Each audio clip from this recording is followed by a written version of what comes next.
Radio, à votre service, l'invité de la rédaction. Et nous allons rejoindre sans plus tarder Yann Rivière, le président du département pour la Chambre des métiers et de l'artisanat. Bonjour monsieur. Bonjour. Bonjour. Vous êtes en direct au téléphone avec nous. On voulait vous avoir au téléphone, président, pour savoir comment se passait la gestion de cette crise autour du Covid-19 chez vous. Alors, en Charente-Maritime, la gestion de la crise se déroule, je ne vais pas dire bien, parce qu'il y a énormément d'artisans qui sont encore très très très inquiets malgré les annonces du gouvernement. À ce jour, on a sur nos 18 000 artisans, la Chambre des métiers est restée tout le temps en contact, que ce soit par téléphone, par nos sites web. Nous avons accompagné 3 000 artisans par téléphone avec nos collaborateurs et nos élus depuis le 16 mars. Et puis, on continue à les appeler, à savoir comment ils vont, ils voient la reprise, puisqu'il y a encore beaucoup d'interrogations sur différents métiers. Et nos collaborateurs, l'ensemble de nos collaborateurs, à plus de 70%, sont en télétravail encore, jusqu'au déconfinement. Et on est là pour assister nos artisans. Alors justement, des artisans qui disent pour la plupart qu'ils ont besoin d'aide matérielle. Est-ce que c'est votre cas? Vous les aidez avec du gel, des visières, des masques ou ce n'est pas du tout de votre ressort? Alors, si, c'est quelque part, si, bien sûr, c'est notre ressort, puisque sur notre site internet, j'allais dire même sur les deux sites, puisque on a un site CMA 17 et un site CFA 17, qui est plus à destination des maîtres d'apprentissage et des apprenants, apprentis et adultes en formation. Bon, à ce jour, depuis le 16 mars, on a plus de 60 000 pages vues. Dessus, on a mis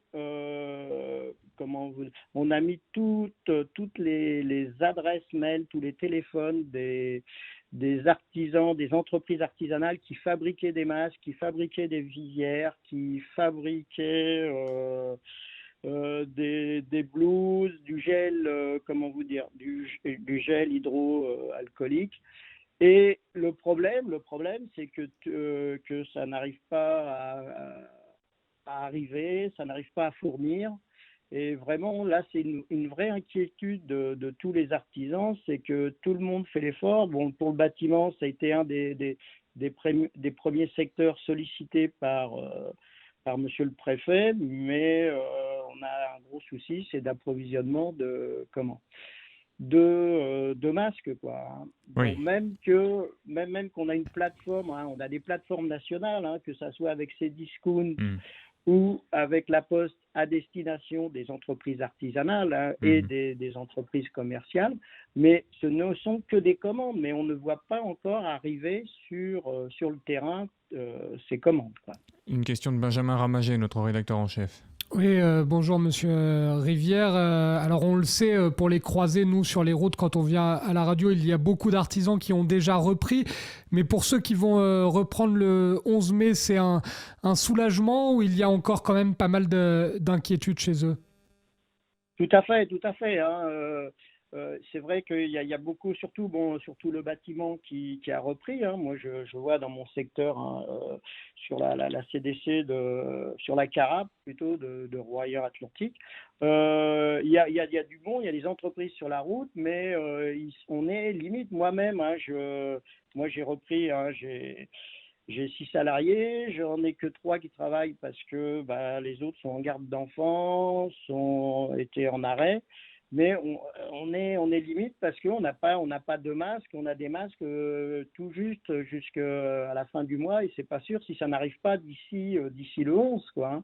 Alors c'est compliqué, là il va y avoir tous les métiers de service qui vont reprendre, c'est l'inquiétude aussi parce que Parce qu'il y a pas le matériel qui arrive. Les gels, il n'y a aucun souci. Les visières et les masques, c'est un peu plus compliqué. Comment jugez-vous, estimez-vous les aides financières apportées par le gouvernement, mais aussi par la région Nouvelle-Aquitaine? Ah bah c'est un plus, hein, c'est un plus là, surtout avec l'annonce qui a été faite pour les entreprises de moins de 10 salariés. Mais par contre, je pense que maintenant, c'est bien d'avoir le gel des cotisations sociales et fiscales, mais les entreprises vont avoir des soucis de financement, de fonds de roulement, hein, parce que c'est pareil. Là, on a été impacté, ça fait maintenant presque, on est dans la 8e semaine.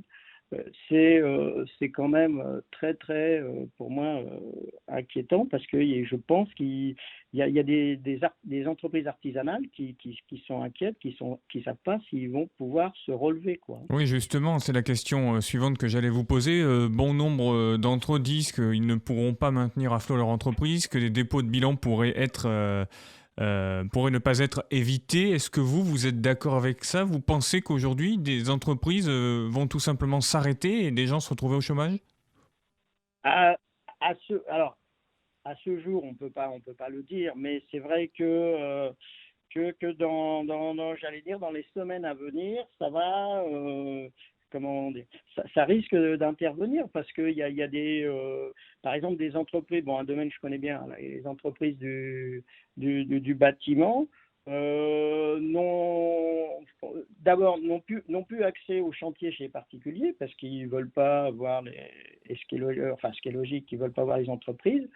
Et deuxièmement, ceux qui travaillent ne font plus de devis, n'ont plus de commandes, Eh j'allais oui. dire même de devis, hein. Donc, cela, à un moment, qu'est-ce qu'on va faire dans 2 mois, quoi, hein. C'est-à-dire, qu'est-ce qu'on va faire au mois de septembre? Voilà. Et les trésoreries sont très, très en baisse, hein, sur les enquêtes que l'on a faites, hein, les sondages que l'on fait via notre site, les questionnaires. Les trésoreries sont à moins de 40 jours actuellement, hein, donc c'est compliqué. Alors bon, il y en a qui ont fait des demandes de PGE, hein, Hmm. le prêt garanti par l'État, mais ça ne suffira pas, quoi, hein. Ça, je pense que voilà, hein. Et puis aussi, c'est que il faut vraiment que comment vous dire, que le particulier, hein, et puis l'ensemble des Français vraiment achètent local et fassent travailler local. J'allais dire, c'est même pas acheter, c'est aussi faire travailler local pour nos artisans. Et pour ça, nous avons mis nous en place une carte, mais il y a plusieurs départements de Nouvelle-Aquitaine qui l'ont fait. Il y a la CRMA qui est venue aussi, qui a mis sa carte en place. Nous, actuellement, sur notre carte Charente-Maritime, nous avons plus de 650 entreprises artisanales, artisans, que ce soit de tout, surtout restauration et bâtiment pour le moment. Après, je pense qu'à partir de lundi, on va avoir tous les métiers de service, les coiffeurs, les esthéticiennes, teinturiers et compagnie, qui vont venir s'inscrire sur cette carte, quoi, hein, Benjamin? avec les jours d'ouverture et les horaires. Et par exemple, les restaurateurs ou les traiteurs, les charcutiers et bouchers font aussi se sont développés sur la livraison, quoi. Si on se met, nous, à la place du consommateur, on a une question qui paraît toute trouvée, Yann Rivière. Est-ce qu'on risque pas de subir une augmentation des prix parce que les pauvres artisans qui vont devoir investir dans du matériel pour faire face à cette crise sanitaire, et ils sont bien obligés pour s'y retrouver, déjà que la situation est compliquée, d'un petit peu augmenter, non? Oui, tout à fait, hein. C'est le problème pour pouvoir faire respecter tous les gestes barrières.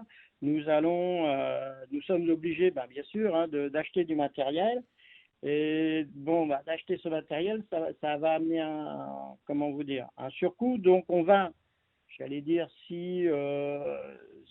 vu qu'on va avoir l'allègement des charges, ça va nous permettre de pouvoir dire, ça va permettre un peu D'équilibrer.